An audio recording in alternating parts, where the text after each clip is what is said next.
বুঝতে পারছি না, কিন্তু মনে এসেছে যখন আপনার কাছে লিখিয়ে দিচ্ছি।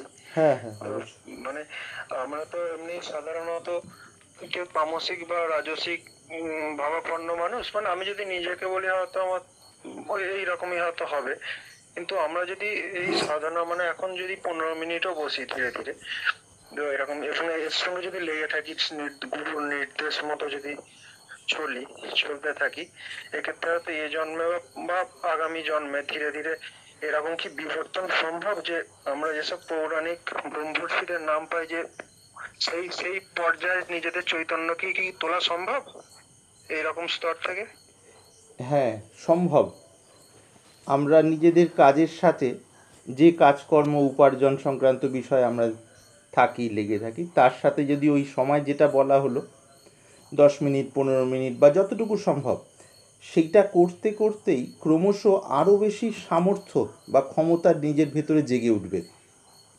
ঠিক ঠিক করা যদি হয়, তার ফল হলো এইটি, আরও সামর্থ্য জাগে।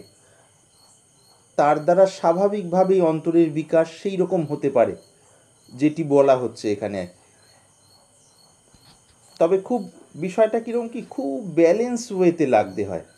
এগুলো যে একটা খুব হুটোপাটি করে যে একটা বিরাট কিছু জীবনে মোড়, সেরকম নয়। যেমন স্নান, খাওয়া দাওয়া, ওঠা বসা যেমন আমাদের বেসিক রিকোয়ারমেন্ট, মৌলিক চাহিদা, ঠিক তেমনই দিনের মধ্যে একটি সময় নির্দিষ্ট করলাম, সেই সময় মোবাইল ইত্যাদি সাইলেন্ট রেখে অন্য কাউকে দিয়ে দিলাম, ইম্পর্টেন্ট ফোন আসলে তারা রিসিভ করবেন।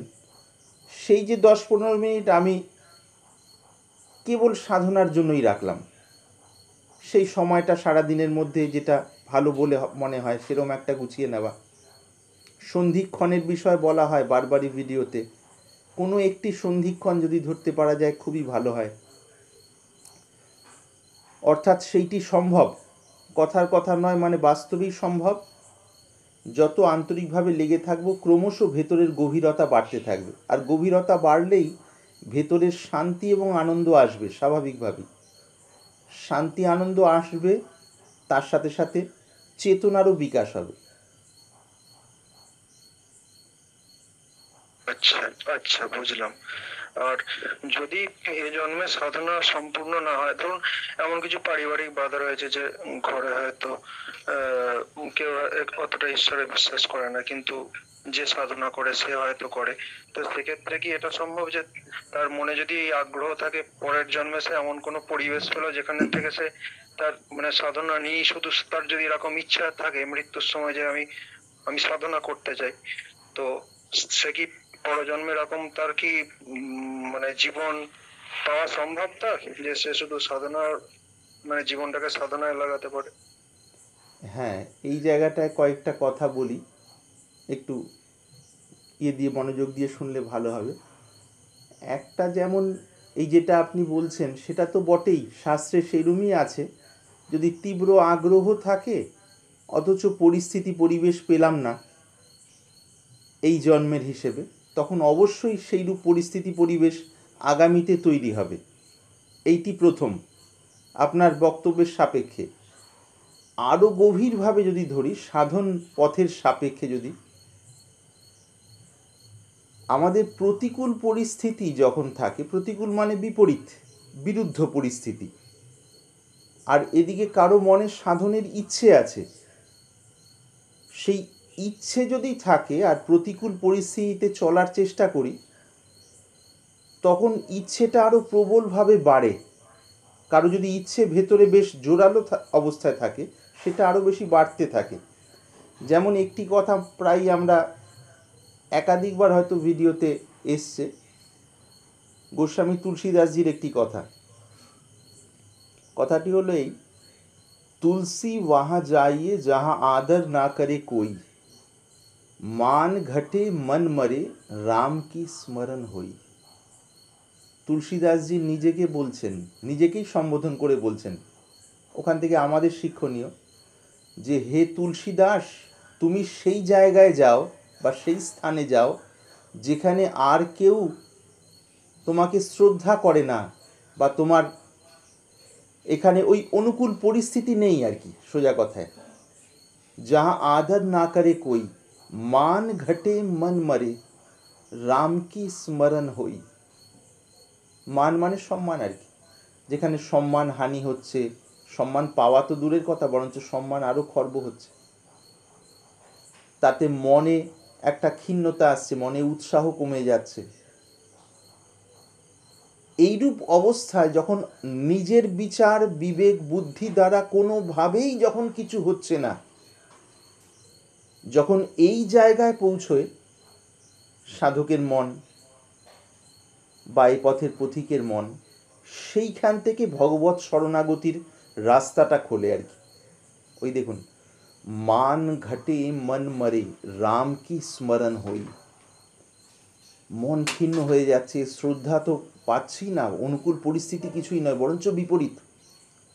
তখন একমাত্র হে ভগবান তুমি রক্ষা করো, তুমি আমাকে পথ দেখাও।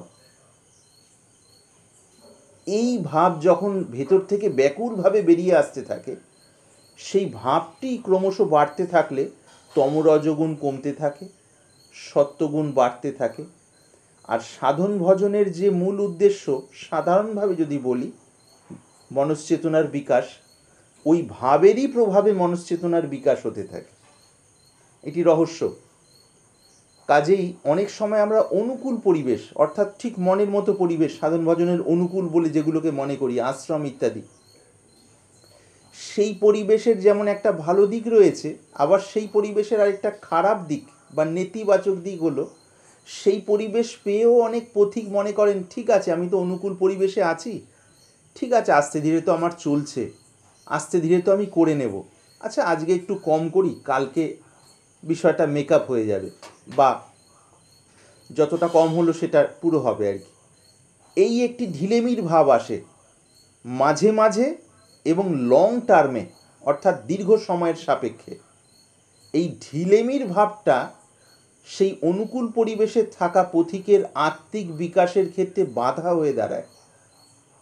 অপরপক্ষে প্রতিকূল পরিবেশ, অর্থাৎ বিরূপ বা বিরুদ্ধ পরিবেশে থাকলে যদি পথিকের ভেতরে একটু মানে পবিত্র ইচ্ছা থাকে যে এইদিকে আমি এগোবো, ওই ইচ্ছাটাকে মূলে রেখে সাধ্যমতো প্রয়াস বা চেষ্টা করতে থাকলে ওই প্রতিকূল পরিস্থিতির ধাক্কা খেতে খেতে ভেতরের ওই ইচ্ছাটা আরও দৃঢ় হয়।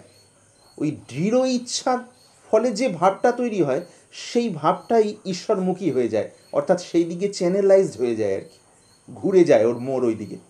ওই মোড় ঘুরে যাওয়ার ব্যাপারটা যদি অরিজিনালি হয়, সত্যি হয়, তার ফলে মানে দীর্ঘ অনুকূল পরিস্থিতি থেকে সাধন করে যতটা বিকাশ হয়, এর দ্বারা স্বল্প সময়ে সেইরূপ বিকাশ হতে দেখা গেছে।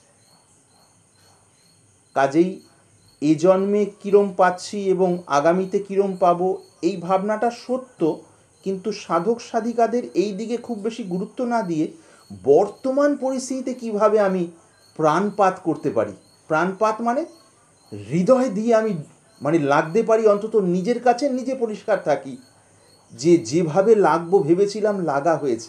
কেননা বাহ্যিক উপায় বা উপকরণ, পরিবেশ পরিস্থিতি সাহায্য করে বটে, কিন্তু সেগুলো কখনোই মূল পুঁজি নয়। মূল পুঁজি হলো অন্তরের ভাবটি। আমরা সবাই জানি যখন একটু তেজস্বিতার সাথে কোনো পথে চলি, অথচ বাহ্যিকভাবে বহু প্রতিকূল পরিস্থিতি, তখন চলতে চলতে চলতে চলতে আমাদের ভেতরে যতটা বিকাশ হয়, সেটা অনুকূল পরিস্থিতিতে সাধারণত হয় না। কিন্তু মায়ার এমনই চালাকি, মানে ছল আমাদের ফাঁকি দেওয়া, মায়া মানে এখানে অজ্ঞান বা ইলিউশন আর কি, ভ্রম, সে মনের মধ্যে এরম বৃত্তি তোলে, ভাবনা তোলে যে না এটাতে তো ঠিক হচ্ছে না, অমুক ধরনের পরিবেশ পরিস্থিতি যদি আগামীতে পাই তখন সম্পূর্ণভাবে লাগতে পারবো, এখন অতটা লাগা সম্ভব হচ্ছে না। এই ভাবটা তৈরি করে দেওয়াই মায়ার একটি ছল।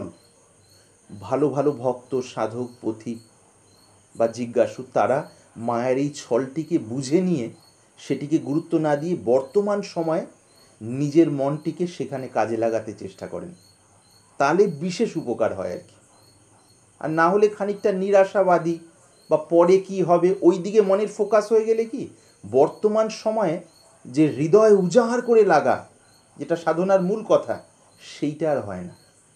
আশা করি এর মধ্যে থেকে যেটা জিজ্ঞাসা ছিল তার বিষয়টা পরিষ্কার হয়ে গেছে। আগে বাবা প্রণাম। প্রণাম।